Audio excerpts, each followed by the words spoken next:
14 اگست 1947 میں پاکستان معرض وجود میں آیا، جس میں سب سے بڑا ہاتھ قائد اعظم محمد علی جناح کا تھا۔ پاکستان بڑی قربانیوں سے حاصل کیا گیا ہے۔ ہندو مسلم فسادات شروع ہوئے اور کئی مسلمان عورتوں کو اپنی عزتیں بچانے کے لیے جانوں کا نذرانہ بھی پیش کرنا پڑا۔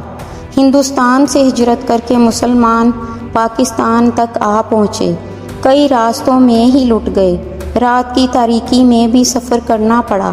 آخرکار پاکستان کے جھنڈے کے سائے تلے انہیں سہارا مل ہی گیا اور ان کی نئی زندگی شروع ہوئی۔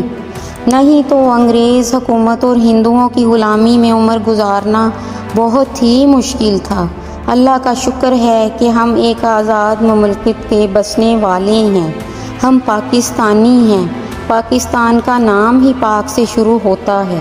یہ پاک سرزمین ہے جسے ہمیں اپنے ارادوں اور رویوں سے عظیم تر بنانا ہے۔